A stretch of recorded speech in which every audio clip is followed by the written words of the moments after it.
Primero, lo más importante que nosotros vamos a ver, o sea, en consulta, lo que siempre vamos a hacer son las historias clínicas, ¿no es cierto? Entonces, cuando hablamos de historias clínicas, el formato, la forma de hacer una historia clínica va a ser la misma que hemos visto en neuro, en gastro, etc. Obviamente que en la parte de semiología dermatológica va a haber algunos cambios que vamos a tener, pero el orden va a ser lo mismo. Entonces, si yo tengo un paciente que ingresa a consulta, yo tengo que saber qué signos o síntomas son los más característicos. O sea, ¿qué me hace sospechar que tiene una patología dermatológica, ¿no? Por ejemplo, así poniendo un ejemplo, por ejemplo, si el paciente viene por tos a consultar, ¿cuál puede ser mi sospecha diagnóstica? Sospecho de un problema pulmonar. ¿Sí? Ya, un problema pulmonar. O el cuadro puede estar relacionado con la parte respiratoria, ¿cierto? Ahora, si viene por dolor abdominal, obviamente el cuadro puede estar relacionado con una patología abdominal, ¿no?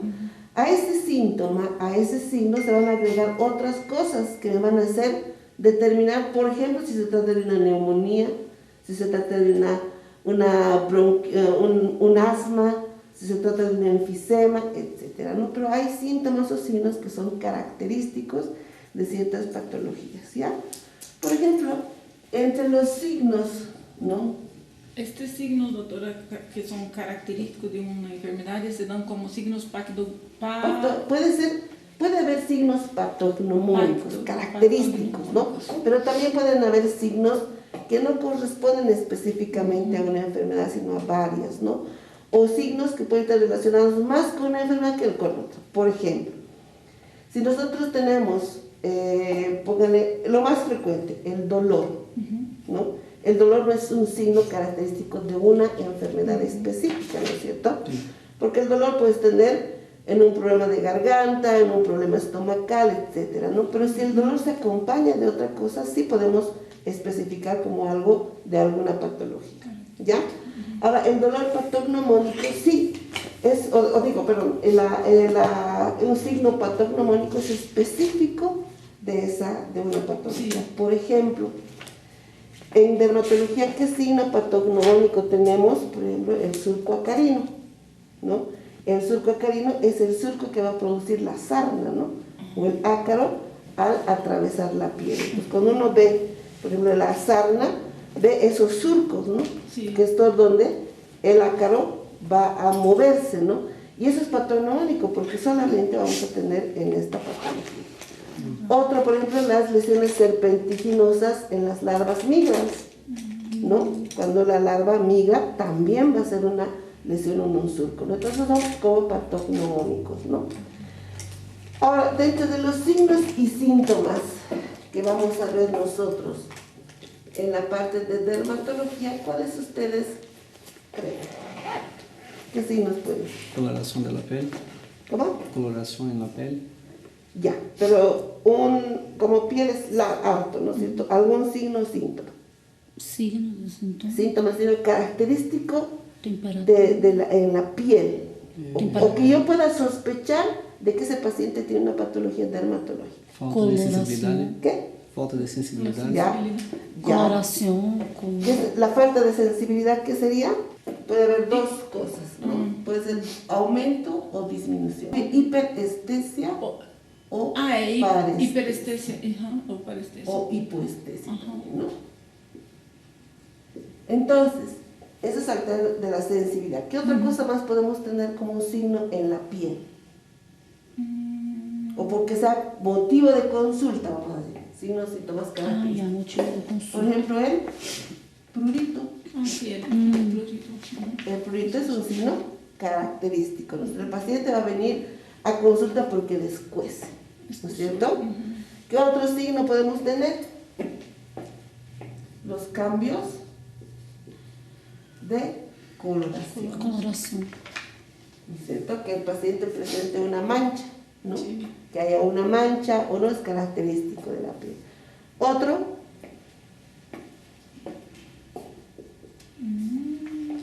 puede haber dolor, no, es un síntoma, ¿no es cierto? Sí. Pero pero no es característico, pero podemos poner como parte de motivo de consulta. ¿Qué otra cosa más ustedes creen que puede haber? Fisuras. Ya, las fisuras son lesiones en la piel, ¿cierto? Podemos poner como heridas. O también aquí podemos hablar de úlceras. ¿Ya? En estas también podemos hablar de ampollas, Sí. ¿no? Como ser características de la piel. ¿Qué otra cosa más podríamos tener? Aunque a veces nosotros Cambio cuando de hablamos temperaturas. ya alteraciones de la temperatura, pero cuando vemos nosotros de piel, a veces solamente pensamos en piel nada más, ¿no?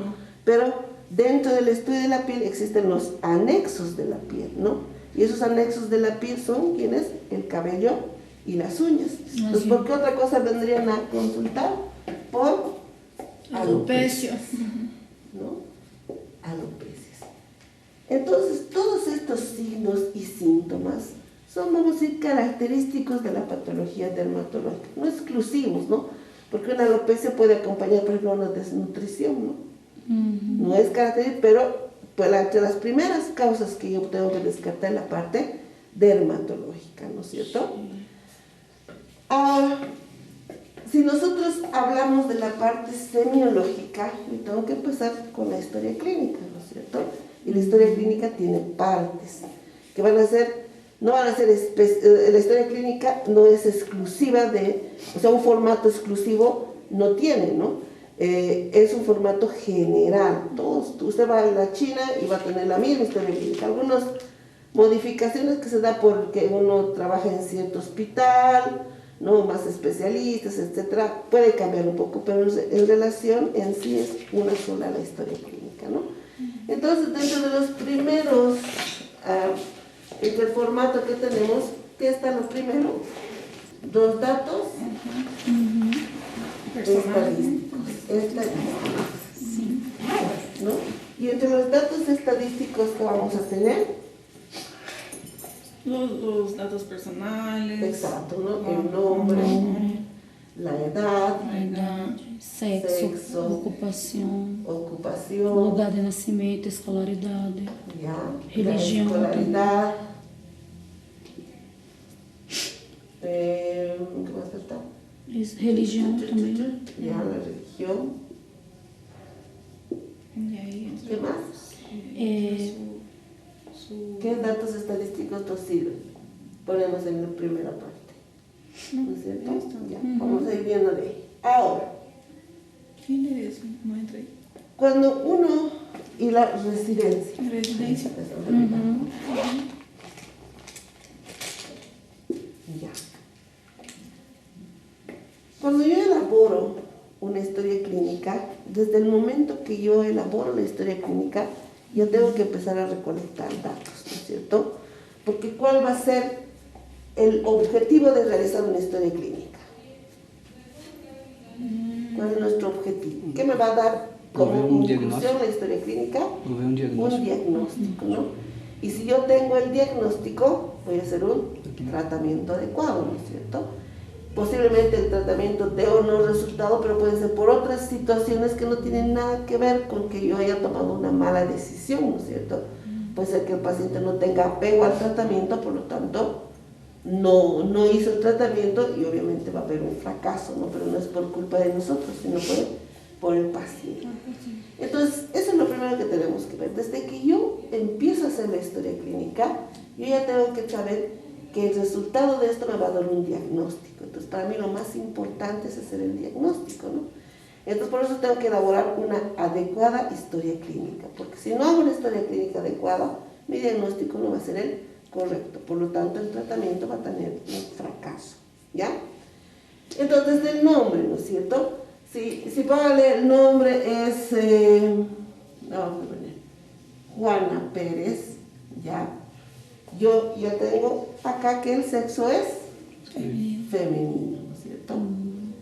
Y si ella tiene, no sé, 27 años, de ocupación, póngale jardinera, no, otra ocupación. ¿Qué ocupación puede tener? Peluquera. Peluquera. De escolaridad, digamos, es bachiller. religión es católica y residencia en Cochabamba, ¿no?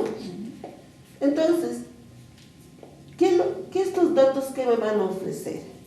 Me van a ofrecer ya desde el inicio qué patologías son más frecuentes en mujeres, dermatológicas, qué patologías están relacionadas con el sexo, por la edad, qué patologías pueden ser más frecuentes, por la ocupación en la que se expone más, ¿no? Por lo tanto, hay algunas patologías dermatológicas, por ejemplo, que por la exposición a ciertas sustancias pueden producirnos alergias, reacciones dermatológicas, dermatitis atópicas, etc. La escolaridad es importante, ¿por qué? Porque si yo le voy a hablar a una persona que no ha estudiado y le voy a decir, se va a poner un corticoide por vía tópica, él no va a saber, ¿no es cierto?, qué es tópica, nada. Pero si yo estoy hablando con un bachiller, yo sé que si le digo usted va a tomar cada 8 horas su medicación, ella va a saber que es en la mañana, a mediodía y en la noche, ¿no es cierto? Pero si no, tengo que yo saber, por esos datos, que tengo que al final saber cómo voy a explicar qué es lo que tiene que hacer el paciente, ¿no? Religión, ¿no? Si es católica, si es cristiana, por ejemplo, hay algunas religiones que prohíben ciertas cosas, ¿no? Ciertas sustancias, ¿no? Por ejemplo, los testigos de Jehová no quieren transfusiones sanguíneas, ningunos derivados de plasma, entonces yo me evito hacer ese tipo de esto, ¿no? Y residencias, ¿no? Uno es la residencia actual y otro es la residencia temporal también, ¿no? Ella puede estar en Cochabamba, pero resulta que su lugar donde ahora está trabajando es en el Chapare, ¿no? Entonces, dos situaciones distintas, ¿no? El Chapare es un área húmeda donde hay patologías frecuentes, ¿no? De esas áreas. Por ejemplo, en el caso de usted que viene del Brasil, en la selva, en el Amazonas, es distinto, ¿no es cierto? Ahí me expongo a otras patologías, ¿no? Y resulta que ella vive en Cochabamba, pero el mayor tiempo de su vida por el trabajo está en el Chapare. Entonces ahí yo voy a relacionar, ¿no? Entonces, si vemos esto, nos ponemos a preguntar, en las mujeres, ¿qué patologías son más frecuentes? Dermatológicas. Lupus. Ya, el lupus, ¿no? En el varón también hay lupus, pero más frecuente es en la mujer. Ahora, la artritis nos da una patología dermatológica. ¿Cuál sería? Psoriasis, ya. Las dermatitis de contacto sí son frecuentes porque las mujeres siempre tendemos a ponernos más cosas en la cara que los varones. Sí. Pero bueno, ahora ya es distinto, ya lo estamos igualando, ¿no? Verdad. Sí, verdad. Jorgen, doctora. ¿Qué? Jorgen. Síndrome de... Desjogren.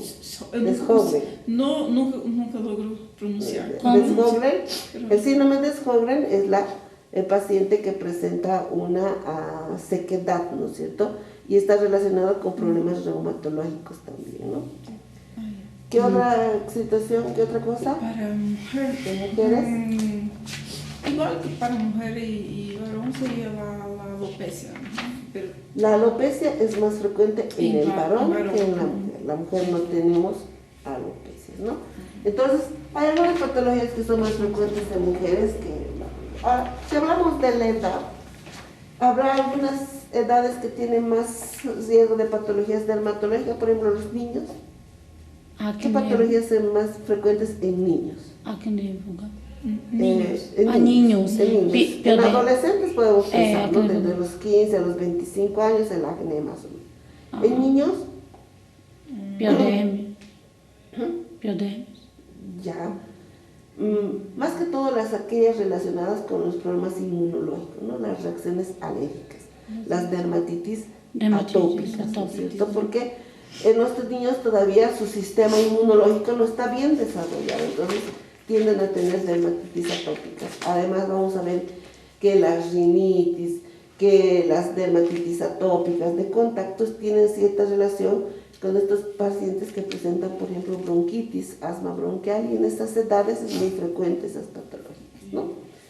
Ahora, si nosotros hablamos de jóvenes, de adultos jóvenes, el acné, una patología frecuente. Si hablamos de adultos mayores, ¿qué patología es frecuente? Doctora, vitiligo sería una... No, el vitiligo puede presentarse en personas jóvenes, ¿no? Incluso en las personas mayores, ¿no? Por el estrés, y hay varios factores que tienen. Pero en las personas mayores, una de las patologías más frecuentes que vamos a ver, o sea, no frecuentes, pero que hay mayor riesgo son los melanomas, ¿no? Los cánceres de piel, ¿no? Entonces, vamos a ver eso, ¿no? La ocupación también es importante, ¿no? Si yo tengo un paciente, por ejemplo, como en este caso la peluquera, que está con spray, que está con, no sé, líquidos para hacer base, etcétera, se pone en contacto y puede presentar una dermatitis de contacto, ¿no? Si es una persona, en el varón, por ejemplo, que pinte autos, entonces la pintura, todo eso puede producir estas reacciones alérgicas también. Si, por ejemplo, es una persona que trabaja en el campo, ¿no? Por la exposición a la tierra, o trabaja en el chapare por la humedad, ¿no? Tiene ciertos riesgos de tener algunas patologías como los hongos, por ejemplo, ¿no? Que son frecuentes. Uno que trabaja con botas, ¿no es cierto? Todo el tiempo está con botas por el trabajo, pues tiene riesgo de hongos también, ¿no? Entonces la residencia, ya les dije, es importante, no solamente que el paciente viva acá, sino que tal vez, él dice, no vivo en Cochabamba, pero 15 días estoy en el Chapare porque trabajo ahí y vengo 3 días a descansar a Cochabamba, ¿no? Entonces, la patología que yo voy a sospechar es la que pueda traer de ese lugar, ¿no? Por ejemplo, los hongos. ¿Qué otra patología dermatológica será frecuente en esas áreas? La leishmaniasis. La leishmaniasis produce úlcera, ¿no? Y la leishmaniasis tiene un lugar, ¿no es cierto? Es en el trópico, ¿no es cierto? Es una patología tropical, entonces la leishmaniasis. Es lago, ¿no?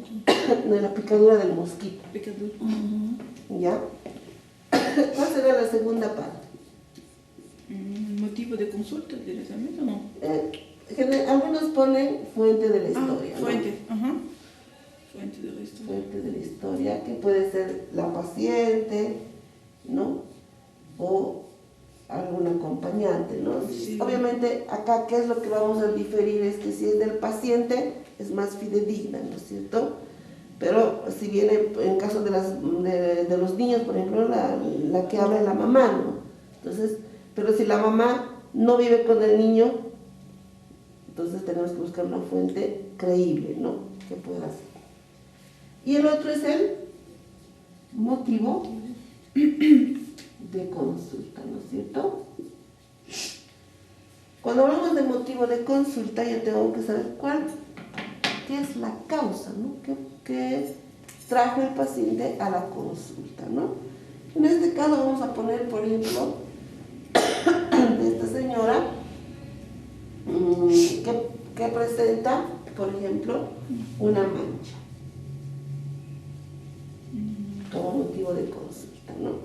Ahora, cualquier causa o motivo de consulta nosotros tenemos que saber la data, ¿ya?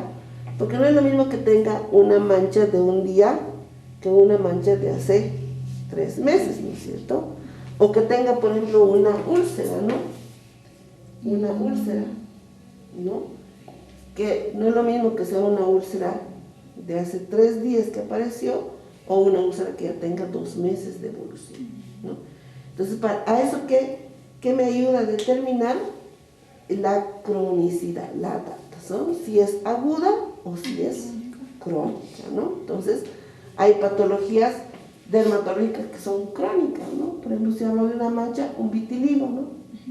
Un vitiligo es una patología crónica de tiempo, ¿no? Que a veces el paciente no ve la mancha, no ve a veces el cambio de coloración, pero va a ver cuando ya sea más grave, ¿no?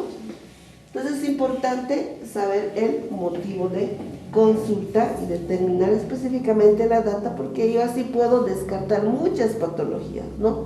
Porque si yo pienso en una leishmaniasis, por ejemplo, esta paciente había vivido en el trópico y ahora viene con una úlcera, leishmania, pero me dice que la úlcera ya es de un día de evolución, ya, no creo que sea una leishmaniasis, pero hay que ver el periodo de incubación también, ¿no? Pero hay situaciones que me van a ayudar o no a determinar, ¿ya?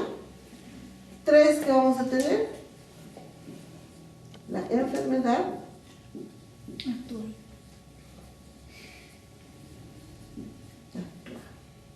y aquí vamos a poner algo importante, que el 80% de esto, de lo que yo haga, me va a dar el diagnóstico. ¿Ya? Entonces, de la historia clínica, una de las partes fundamentales es la enfermedad actual, ¿no? Si yo hago una adecuada interrogatorio en la enfermedad actual, tengo el 80% del diagnóstico, ¿no? El otro 20% va a estar por el examen físico, ¿ya? Y los laboratorios o los exámenes, ¿no? Que pueda yo hacer a este paciente. Entonces, vean qué importante es hacer la enfermedad actual, ¿no es cierto? Y a veces es el lugar donde menos nos ocupamos muchas veces, ¿no? Entonces, ¿cómo voy a yo hacer una buena interrogatorio sabiendo el síntoma, ¿no? Entonces, si el paciente me dice que tiene una mancha, ¿no? Lo primero que voy a preguntar, ¿desde cuándo tiene la mancha? ¿No es cierto? Esa mancha, ¿cómo en tiempo, ¿no? Fue creciendo, fue disminuyendo, si hay cambios de coloración, ¿no es cierto? ¿Qué más voy a preguntar? Si hay síntomas que acompañan, ¿no?, a esa mancha, como prurito, ardor, dolor, etcétera, ¿no? Otra cosa que también no tenemos que olvidar cuando hablamos de la enfermedad actual es si la paciente está consumiendo algún medicamento, ¿no? Porque pueda ser relacionado con la medicación también. Ahora, como mancha, ¿no es cierto? ¿Cómo interpreto eso? Una mancha. Lo que yo tengo que determinar si es una mácula, ¿no? Lo que ella tiene, o es un eritema. Tanto en la mácula como en el eritema cambian de coloración, ¿no es cierto? Entonces yo tengo que en este lado saber si realmente es una mácula, un eritema, ¿no? Si me dice la señora que aparece hace 4 días, ¿no? Una mancha no va a aparecer hace 4 días, ¿no? Puede ser un eritema. Ahora, todo esto que yo voy a obtener en la enfermedad actual, voy a corroborar con el examen físico, ¿no es cierto? Con el examen físico. Ahí voy a determinar si esa mancha es una mácula, por las características que tiene, o es un eritema por las características que también va a tener, ¿no? Bueno, aparte están, bueno, aquí nos hemos tratado algo de los antecedentes personales, antecedentes familiares, ¿no? Que son también relacionados, ¿no? Porque puede ser que la señora ya tuvo la mancha o hace años, ¿no? Es un antecedente personal que me va a ayudar, ¿no? Ahora, cuando vemos todo esto de la parte semiológica, lo que yo tengo que ahora ver, las lesiones primarias y lesiones secundarias que vamos a tener en la parte de dermatología, ¿ya? Para que ustedes entiendan, por ejemplo, una úlcera, ¿ya? Úlcera en pie derecho, ¿ya? Más o menos, póngale unos 6 días, ¿ya? Entonces, para mí, esta úlcera es aguda, porque tiene 6 días de evolución nada más. Ahora, ¿cómo voy a tomar esa úlcera, ¿no?, en la enfermedad actual? Entonces, lo primero que pregunto, ¿no es cierto? La data, el tiempo, ¿no?, de esa úlcera. Me dice 6 días, ¿no es cierto? Sí. ¿Qué más voy a preguntar? Si esa úlcera se acompaña de algo, ¿no es cierto? La señora me dice que se acompaña de dolor más secreción, ¿ya? Y secreción me dice que es purulenta, como pus. ¿Qué más voy a preguntar? 3 días. si cambia de, ¿cómo se dice? Si es persistente o si oscila este dolor. Ya. Sí, bueno, si la úlcera tiene dolor, si el dolor es agudo, no es un dolor que ha ido aumentando y se acompaña de secreción. ¿Ya? Sí, yo pregunto si alguna vez tuvo una úlcera en otro lugar, ¿no? Y la paciente me dice que no. No hay úlcera más que en ese lugar. ¿Ya? Entonces, si yo tengo como motivo de consulta la úlcera, son 6 días de evolución con dolor, secreción purulenta. Pónganle que esta paciente trabaja en el Chapal. Ahora, dentro, pregunto si ha tomado, si hizo tratamiento, ¿ya? Y ella me dice que sí, realizó tratamiento con dicloxacilina de 500 miligramos cada 8 horas, pero no curó. ¿Ya?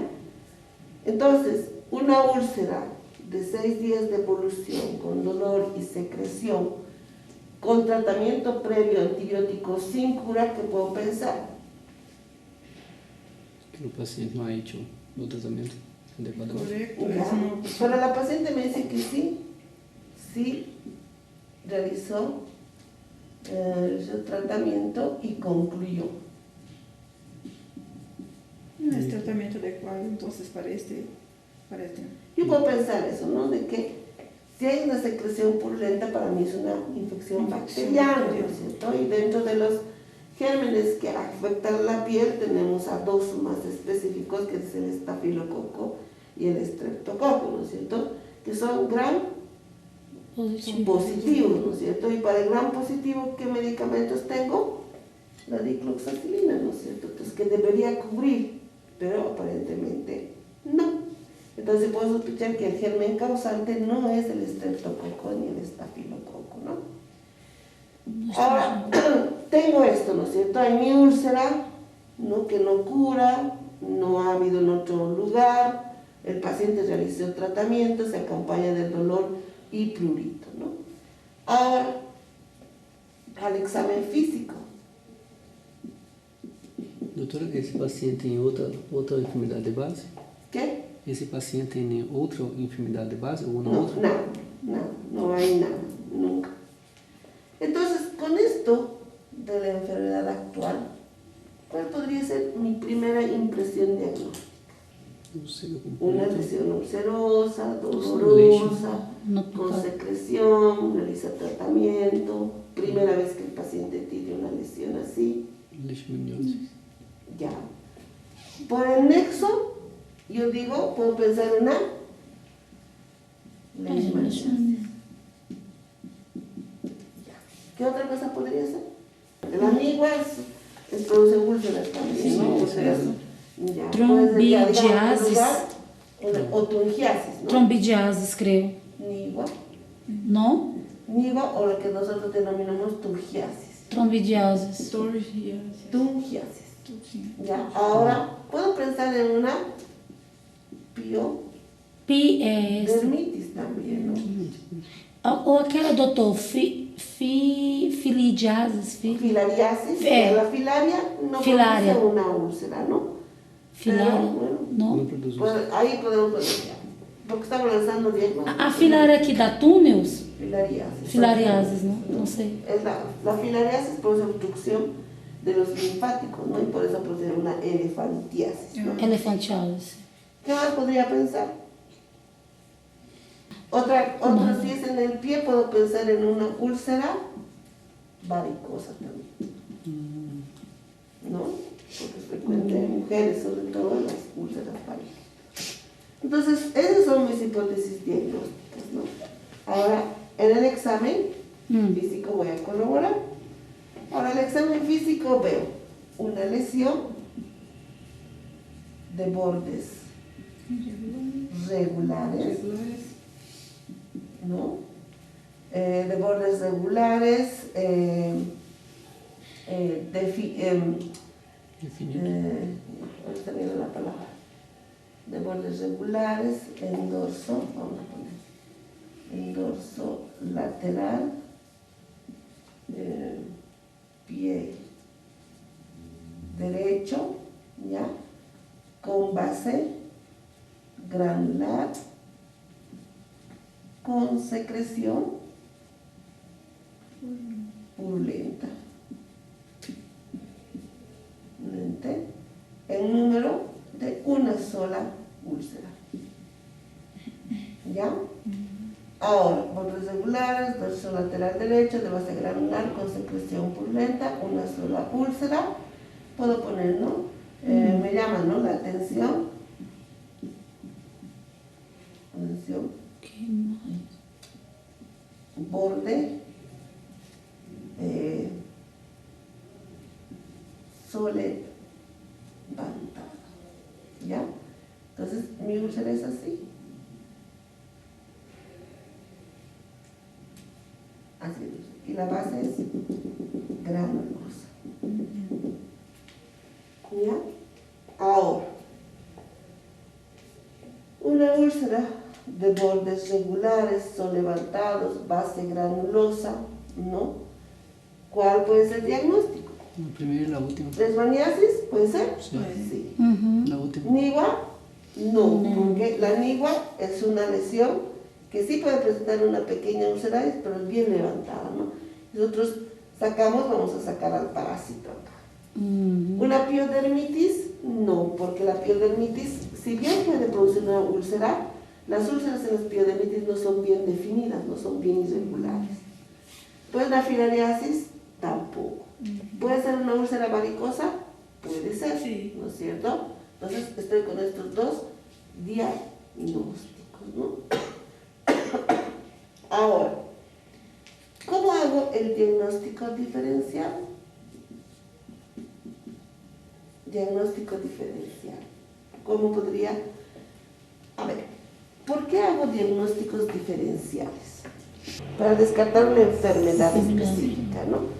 Sobre todo, cuando yo tengo que hacer un diagnóstico diferencial, cuando ambas patologías tienen tratamientos distintos y específicos sobre todo.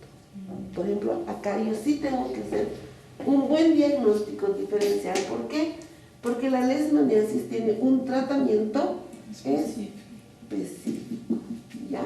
La úlcera varicosa no hay un tratamiento específico. Puedo tratar con antibióticos, incluso ahora ya hay tratamientos incluso antivirales, puedo hacer con debridaciones, etcétera, ¿no? Pero si yo confundo, por ejemplo, una úlcera varicosa con una leishmaniasis, nunca va a curar, ¿no? Porque no estoy haciendo un tratamiento. Ahora es lo contrario, ¿no? Si yo pienso que la úlcera varicosa es una leishmaniasis y le hago un tratamiento específico para la leishmaniasis, tampoco va a curar, porque no es el tratamiento específico para eso, ¿no es cierto? Entonces, aquí tengo, ¿no? Mi 80% de diagnóstico es una leishmaniasis, una úlcera varicosa. Ahora, ¿qué estudio laboratorial voy a hacer? Estudio de la lesión. Ya. ¿Qué haría? Cultivo. Un cultivo, ¿no es cierto? El cultivo acá me puede dar, por ejemplo, positivo para grano. Aquí también me puede dar positivo para grano.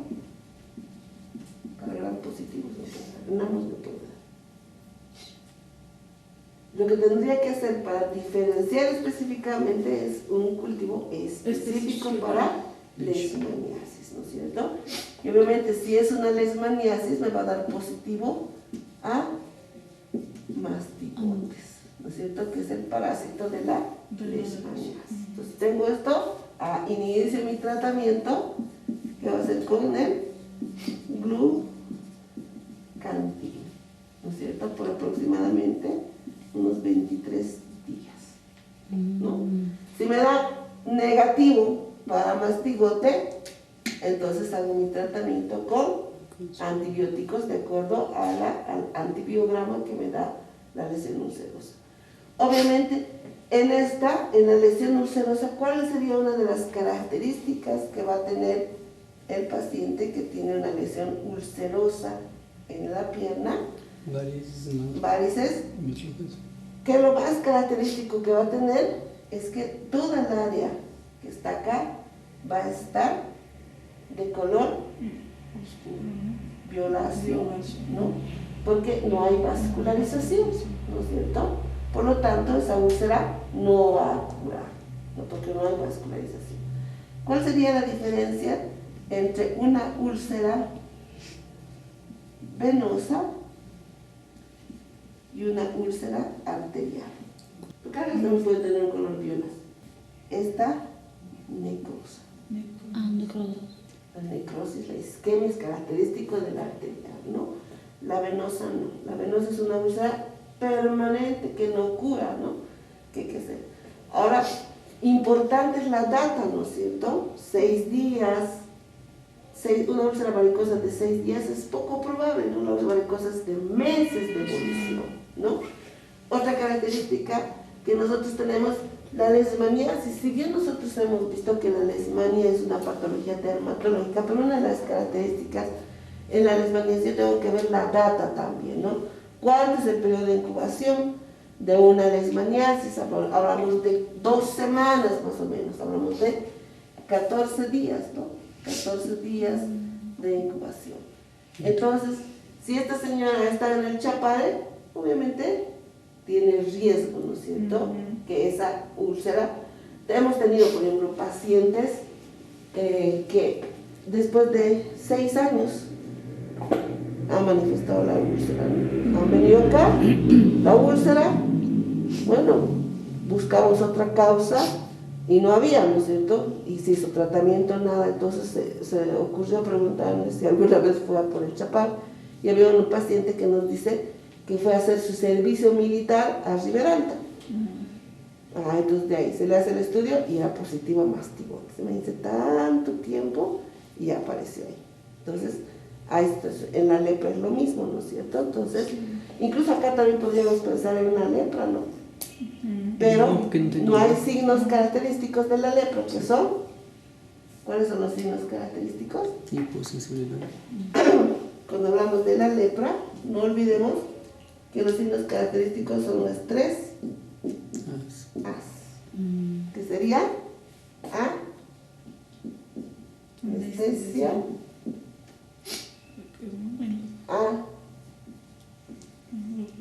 Alopecia. Y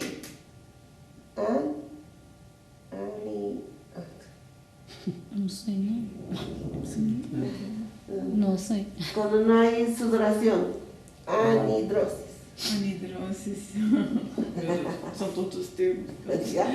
Entonces, esas son las 3 As de la leishmaniasis, digo de la lepra, ¿no es cierto? Entonces,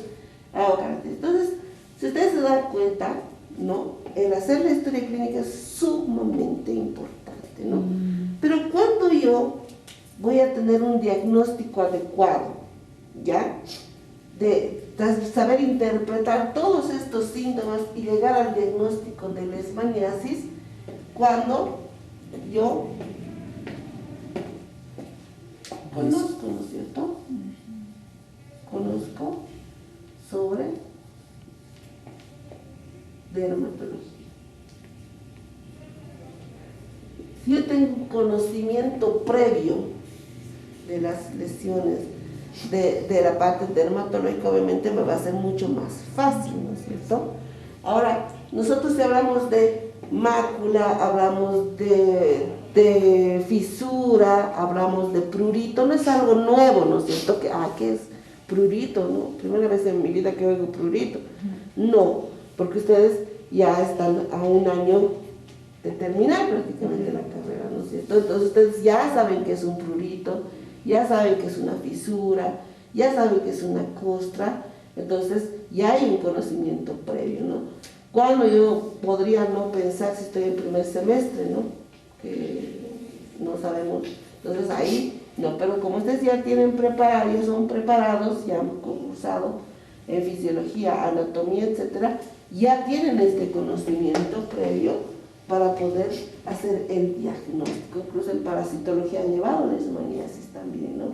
Lepra también se ha llevado. Entonces, ya conocen algo. Entonces ahora vamos a un poquito ser más específicos en algún tipo de patologías, ¿no?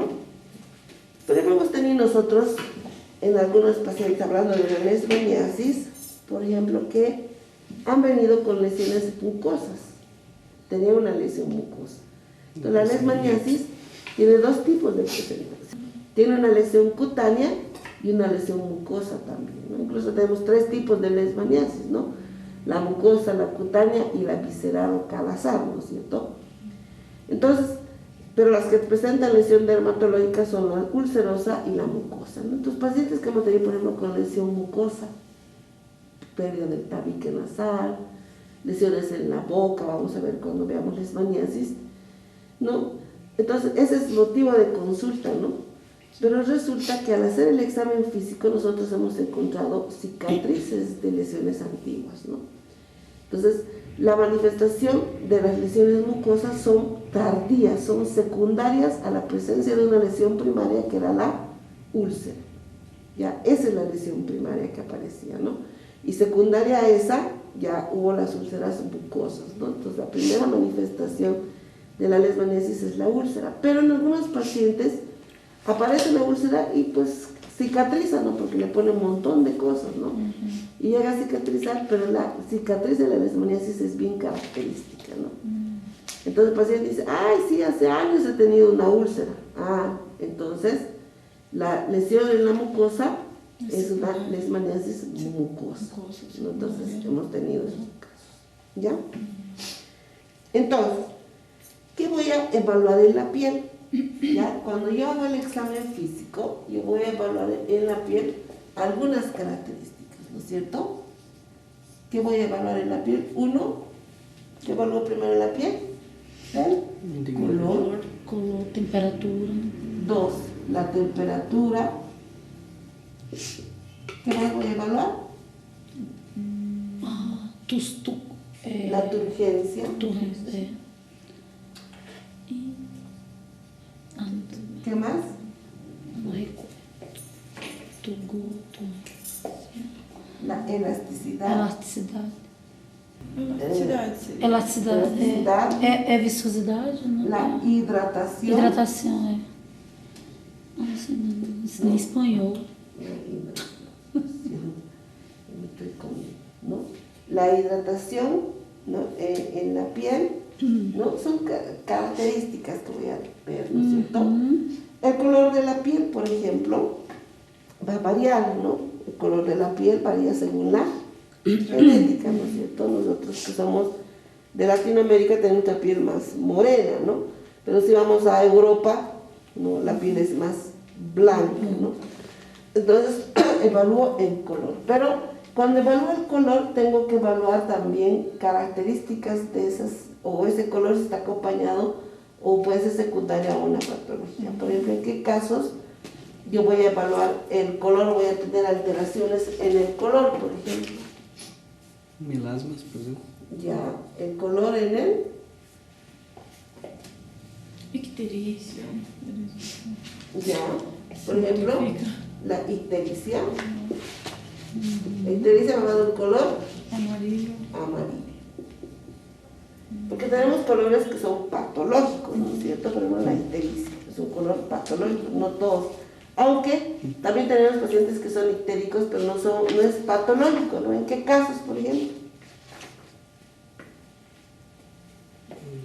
El consumo, por ejemplo, de zapallo, de zanahoria, por ejemplo, hace que nuestro color cambie, nuestra piel. Antes las mamás a los bebés, hasta ahora, ¿no? A ellos les dan papillas de zanahoria, papillas de zapallo, y cuando consumen, el bebé adquiere un color como dorado, ¿no? Que para nosotros es sano, ¿no? Está sanito el bebé. Entonces, son, digamos, cambios de coloración que no son patológicos, sino es por el consumo del alimento, ¿no? Pero si hablo de ictericia, ¿qué tendría que hacer? Hepatitis. ¿No? Puede ser una hepatitis, Sí, puede ser un problema más hepático, acompañado por una cirrosis hepática, etc. Pero ¿cuánto hablo? Si el niño nace con ictericia, ictericia neonatal, ¿no es cierto? Pero si el niño nació normal y en el transcurso del tiempo presenta una ictericia, puede ser por una patología hepática o también puede ser por el tipo de alimento, ¿no? Para eso tendría que hacerle un estudio, ¿no es cierto? O un examen. ¿Y cuánto tendría que estar por encima de cuánto? La bilirrubina.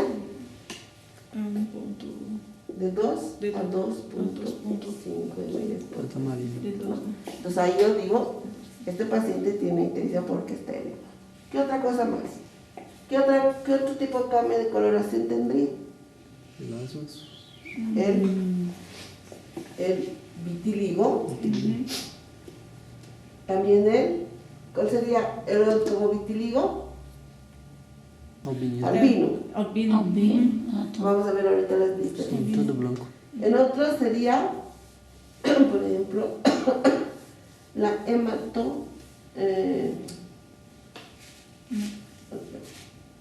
la enfermedad de Addison, ¿no? Que Vamos a oscuro. tener un color Más oscuro. oscuro, ¿no es cierto? Casi un color plomo.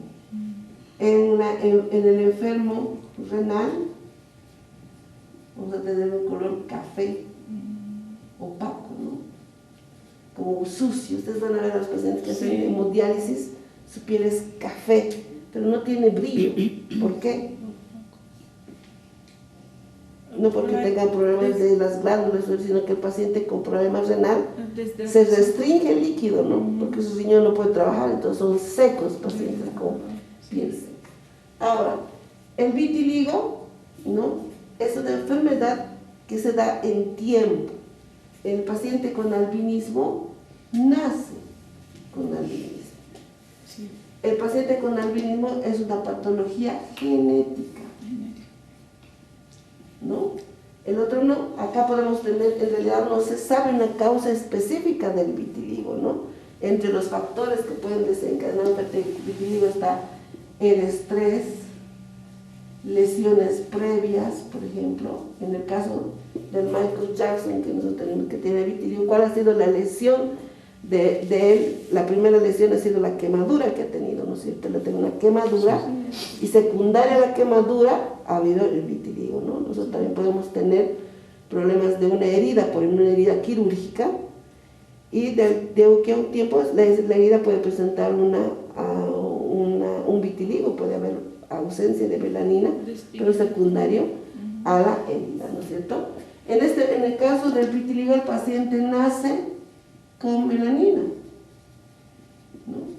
Pero en este caso el paciente no tiene melanina, ¿no? Entonces, por lo tanto, el paciente nunca va a nacer con ausencia, ¿no? Por eso es que en el paciente con albinismo el pelo no tiene color, las pestañas, el iris, etcétera, pero en este paciente todavía nace y puede darse este paciente en personas jóvenes, ¿no? Sí. Personas jóvenes, y dentro de las otras causas está también los problemas endocrinológicos, ¿no? Es decir, que hay una patología como la tiroides, lo que puede desencadenar un problema de vitiligo. Entonces, cuando hay un cambio de coloración de la piel y yo sospecho de un vitiligo, tengo que hacer otros estudios, ¿no?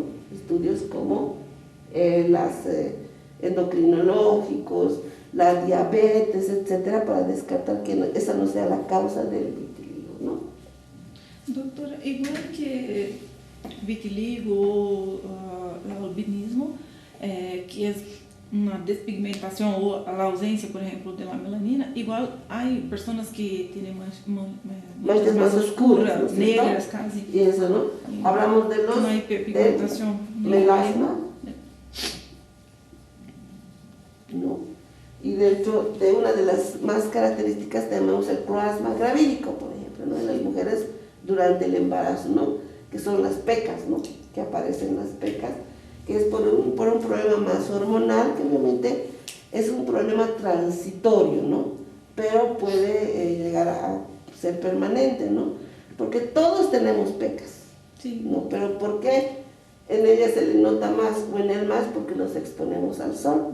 Pero muchas veces no está relacionado con la exposición directa al sol, ¿no es cierto? Sino a veces el brillo del pavimento también nos produce el que nos quememos, y eso también nos va a causar el melasma, ¿no? Entonces el color está relacionado. Ahora, también, ¿dónde yo voy a evaluar? Por ejemplo, si tengo un paciente con piel pálida, paciente que tiene una piel rubicunda, ¿no? Un paciente que tiene una piel cianótica. Son también cambios de coloración de la piel, ¿no? Entonces, la palidez es ¿por qué? Porque hay una disminución de la cantidad de glóbulos rojos, ¿no es cierto? La cianosis, ¿por qué se va a dar? Por la coloración. por la ausencia de oxígeno. Porque va a haber una alteración en el cambio de oxígeno y dióxido de carbono, ¿no es cierto? Y es lo más central. ¿Y la rubicundez? Doctora, rubicunda sería como roja, Sí, más rubicundo rojo. ¿Qué es característico de quién? De la poliglobulia, ¿no es cierto? Entonces, yo ahí también tengo que ver la palidez, pero si es una persona de piel oscura, por ejemplo, o negro, ¿cómo evalúo el color de la piel? más difícil. Entonces, ¿dónde tendría que evaluar? ¿Dónde voy a evaluar? En las mucosas, Los ojos, ¿no? Las Ojos, sí. y las pupilas.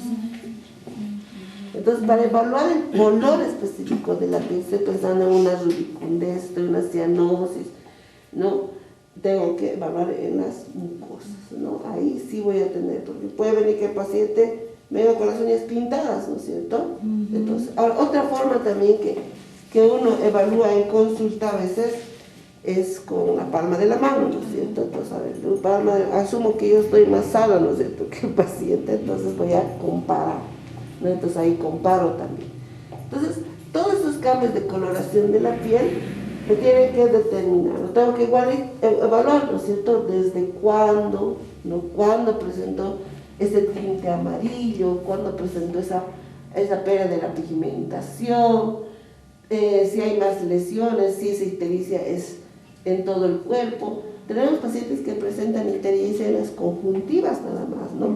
Y se les hace todo tipo de exámenes y resulta que bilirrubina, función hepática, todo está dentro de lo normal. Entonces asumimos que es por la exposición al sol, porque ustedes van a ver, por ejemplo, a los niños recién nacidos, ese es su conjuntivo, su esclera es celeste, ¿no es cierto?